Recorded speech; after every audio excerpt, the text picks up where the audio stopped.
pasado con las candidaturas independientes, esas candidaturas que no son dentro del marco de los partidos políticos? Ya se pasó el tiempo para presentar esas solicitudes, quién entró, cuánto interés hay, realmente han funcionado o no. Está con nosotros Martín Faz Mora, consejero electoral del INE, a quien saludo. Martín, buenas tardes. Julio, qué gusto saludarte a ti y también a tu auditorio. Buenas tardes. Gracias, Martín. Martín, pues la idea es preguntarte qué ha pasado con las candidaturas independientes. ¿Creció o decayó el interés ciudadano por esta opción que es por fuera de los partidos políticos y que en otros países ha sido un factor muy importante de oxigenación, de aireamiento de la vida política, con la posibilidad de que haya candidaturas que no pasen pues por el control de los partidos políticos? ¿Qué ha pasado en este tema, Martín? Pues mira, a nivel federal, que es lo que te podría yo decir con más particularidad, sí bajó respecto del 2018 a este proceso del 2024. Por ejemplo, en el 2018, 87 personas pidieron, intentaron buscar la presidencia a través de una candidatura independiente, aunque solamente al final cumplieron con los requisitos 48 y solo 3 alcanzaron, digamos, el registro, que por cierto, esos 3 que alcanzaron el registro no fue por el Instituto Nacional Electoral, sino que fue por el tribunal, que fue el caso del Bronco, que fue el caso de Margarita Zavala y de Armando Ríos Peter. Es decir, estrictamente hablando, ninguno de los dos, ni ella tampoco, alcanzó las firmas necesarias, que representan un 1% del listado nominal. Este año, por ejemplo, solamente 27, es decir, 60 menos solicitaron hacerlo, y hasta el momento solamente 9 lograron reunir los requisitos, contrario a 48 que lo habían logrado en el 2018. Ya veremos de esos 9 cuántos de ellos realmente alcancen este porcentaje del 1% con esa dispersión geográfica de 17 estados, para saber cuántos finalmente pasan. En cuanto a senadurías, en el 18, 56 solicitaron, ahora 66, ahí sí subió a 10 más, pero solo 44 lo alcanzaron en el caso del periodo del proceso electoral pasado, pero ahora solo 6 son los que están realmente buscando el apoyo. Ya veremos cuántos de esos 6 lo logran.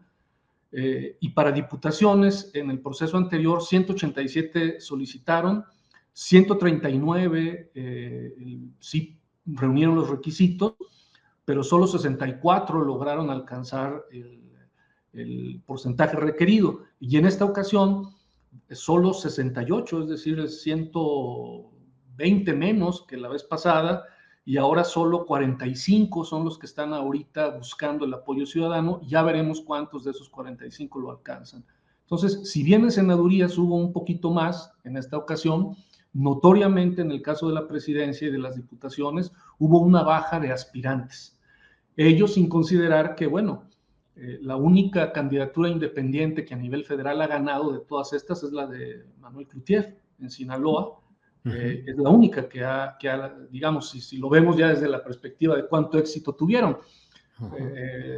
Depende cuál sea el éxito. A veces el éxito es simplemente alcanzar, aunque sea ese porcentaje requerido. No hay que olvidar que para el caso de la presidencia se requiere el 1% del listado nominal, que vienen siendo, en cifras cerradas, 1 millón de firmas. Son un poquito menos, 961,405, pero vamos a hablar de cifras redondas, es 1 millón.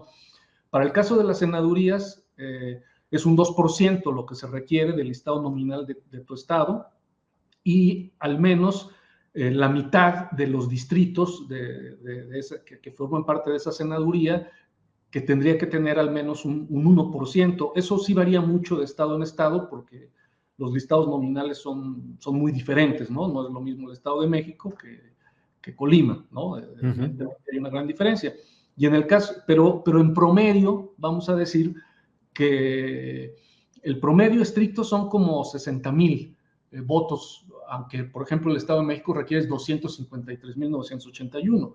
mientras que Colima pues son 11,458. Ahí sí hay una gran diferencia, y en diputaciones necesitas un 2% del listado nominal de tu distrito y al menos en la mitad de las secciones, que también varía mucho el número de secciones que hay en cada lugar, al menos en la mitad de esas secciones tener el 1%. En promedio, por decir una cosa, se necesitan unas 3,200 firmas, aunque también varía mucho, ¿no? Hay distritos en donde requieres 4,200 como los máximos, y los mínimos 2,300 aproximadamente. Eso también varía mucho dependiendo del listado. Todo depende del listado nominal. Pero bueno, digamos, del proceso electoral del 2018 ahora, sí es notorio, con excepción de la senaduría, en donde sí hubo más aspirantes que la vez pasada, pero tanto en presidencia como en diputaciones ha habido un porcentaje muy bajo de aspirantes y también de quienes hayan reunido los requisitos. Ya veremos cuántos de ellos realmente alcanzan estos números, que no son absolutamente nada fáciles. Martín, ustedes en el INE llevan un registro de cómo va el proceso de adquisición de las firmas de apoyo para las candidaturas independientes. Una de ellas llama la atención, que es la de Eduardo Verástegui para aspirando a una candidatura presidencial independiente, pero al menos los números que yo conocí hace días, pues parecía que era poca la afluencia de firmas en lo general, como que no pegó esa figura, Martín. En efecto, justo Eduardo Verástegui trae aproximadamente un poco más de 35,000 firmas válidas. Ha presentado más, pero hay algunas inconsistencias.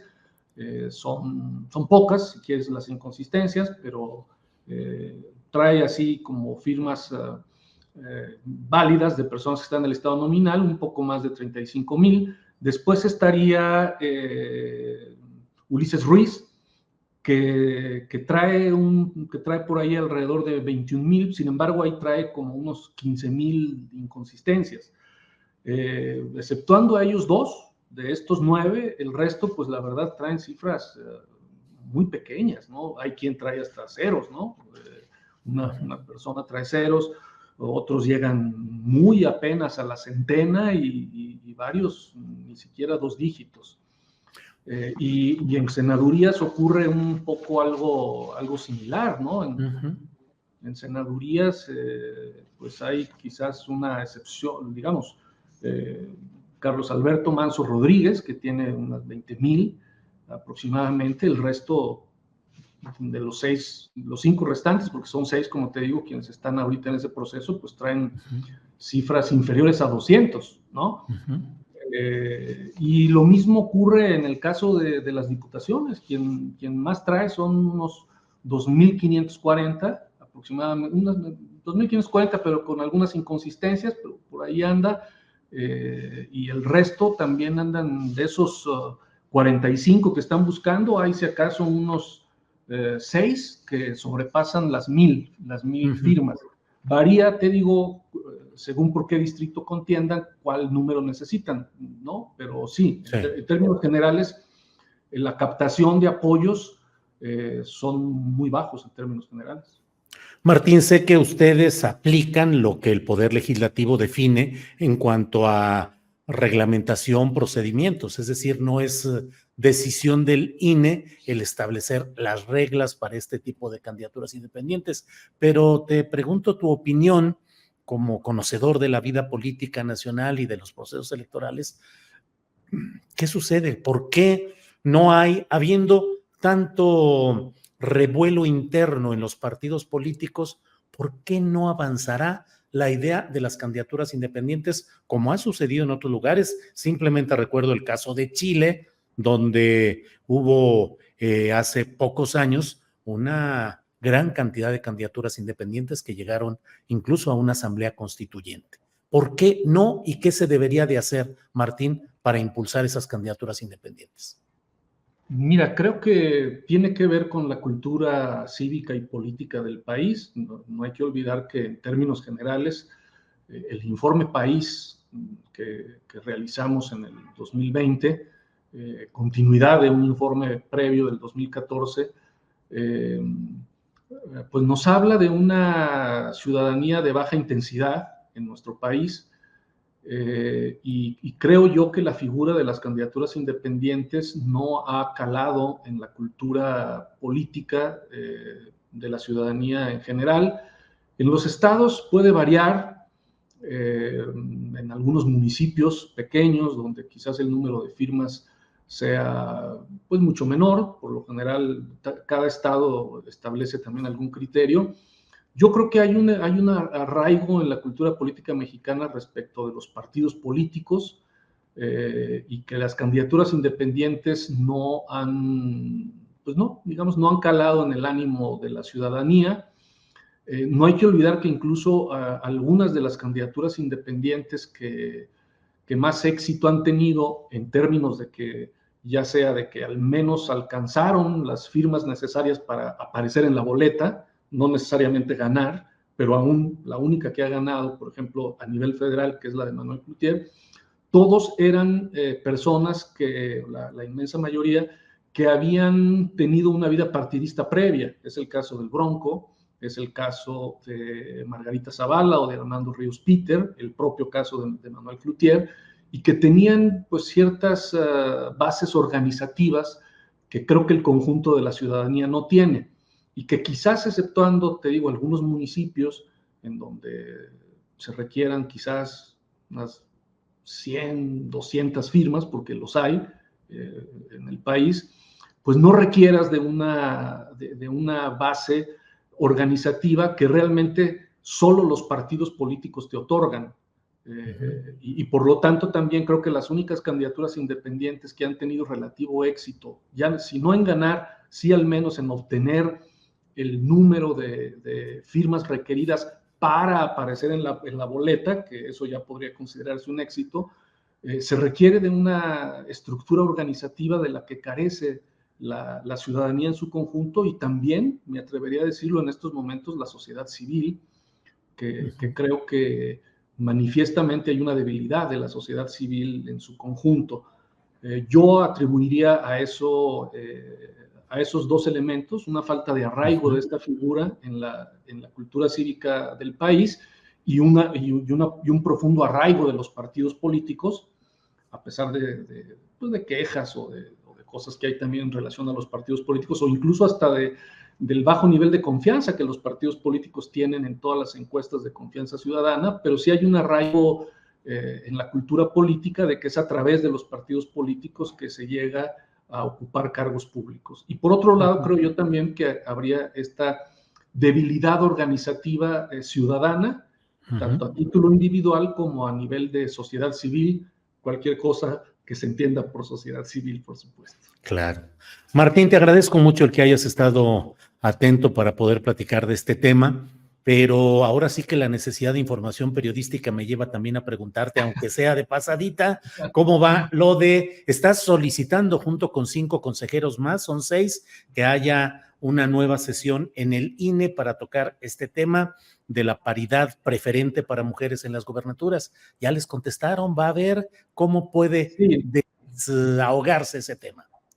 Sí, va a haber, es muy claro que el día de ayer en esta sesión, pues un poco accidentada, vamos a llamarle de esa forma, había una clara mayoría de 10 consejerías a favor del criterio de que de las 9 gubernaturas en disputa, los partidos políticos deban registrar a 5 mujeres y a 4 hombres. Habíamos 10 consejerías claramente decantadas por esa opción, solo había una consejería, el consejero Espadas, que abiertamente señaló que no estaba a favor del acuerdo. El punto es que la parte argumentativa, habíamos un grupo de consejerías que no estábamos de acuerdo con la argumentación que llevaba a la conclusión, y por lo tanto proponíamos mediante un engrose, una adenda, que se hiciera otro tipo de argumentación, de tal forma que hay una mayoría clara al interior del Consejo para que el criterio de 5 mujeres y 4 hombres sea lo que deban hacer. Sin embargo, ahí creo que hubo pues entre una confusión y una conducción no muy adecuada, porque de hecho, pues la verdad es que desde mi punto de vista, se debió de haber votado 4 elementos que se habían excluido de la votación en lo general. Pero bueno, el punto es que se dio por terminada la sesión sin dar oportunidad a votar esos criterios, que eran justamente los criterios donde había una coincidencia amplia, 10-1, y es seguro que ese sea el criterio que prevalezca. Hemos solicitado que se convoque una sesión urgente para resolver el tema, que yo creo que realizaremos en los próximos días. A partir de esta solicitud, la presidencia tiene 48 horas para convocar, no para realizar la sesión, sino 48 horas. Entonces estamos viendo un asunto de agendas que son complicadas, las agendas de las consejerías, pero en los primeros días de la próxima semana, a más tardar, se realizará esta sesión en la que yo, no porque sea yo profeta ni mucho menos o adivino, pero es claro que hay una mayoría de 10 consejerías que estamos a favor de que en las 9 gubernaturas los partidos postulen a 5 mujeres y a 4 hombres para ir avanzando en el tema de paridad. Bien, Martín, ¿puede alegarse que la votación que se realizó constituye ya un caso cerrado, una cosa juzgada, y que jurídicamente no puedan revertir esa votación? No, en forma alguna. O sea, es decir, sube otro proyecto, lo más probable es que el proyecto que suba venga con esas argumentaciones que ayer no se alcanzaron a votar, y bueno, probablemente haya una votación diferenciada respecto de los argumentos, pero no del criterio de que sean 5 mujeres y 4 hombres. No hay forma en que se diga esto ya está agotado y no se puede volver. No Sí. hay forma. Martín, en el dictamen que puede salir adelante en la próxima sesión, se insiste en el punto de que esas candidaturas para mujeres sean donde los partidos tengan una alta competitividad, es decir, que no sean de relleno. ¿Se mantiene eso? Sí, aunque es un poco más genérica, lo que se establece realmente nada más es que no se pongan las candidaturas de un solo género en los de menos competitividad. O sea, no están obligados a ponerlos necesariamente en la más alta competitividad. Es decir, los partidos van a tener libertad de decir en dónde, en dónde van mujeres, y la única restricción que van a tener es que no se pueden colocar a las candidaturas de un género en los de más baja competitividad. No es tan restrictivo, realmente ellos pueden hacer vamos a decirlo así, aunque la palabra pueda sonar fea, tienen juego, pues dicho, tanto en decir en qué entidades van a ser las candidaturas de mujeres, y tienen juego pues para que en algunos sean de alta competitividad, en otras de otra competitividad media o baja, pero lo que no pueden hacer es colocar a un género en la baja competitividad. Eso sí, es la única restricción, no es tampoco una restricción, digamos, no les estamos diciendo, de otra forma sería decirles, pues ya pon en tal lugar a esta persona, y claro, no tienen un nivel de discrecionalidad, dicho de esa forma, con esos límites de que sean 5 mujeres y de que no se coloquen en las de baja competitividad los de un género. Entonces tienen amplitud, ¿no? A pesar de las resistencias, porque pues otra cosa que fue notoria el día de ayer, pues es que a los partidos no les gusta la idea, ¿no? Sí. Martín, como siempre, muchas gracias por tu amabilidad. Digo en presencia del propio Martín Faz, porque luego aquí en el chat hay comentarios diversos, que Martín Faz viene de una lucha social desde la sociedad civil, y además es un consejero que él sí se bajó originalmente sus propios ingresos desde el principio. Así es que, Martín Faz, muchas gracias. Luego, Julio. Un gusto. Seguimos en contacto. Siempre. Hasta luego.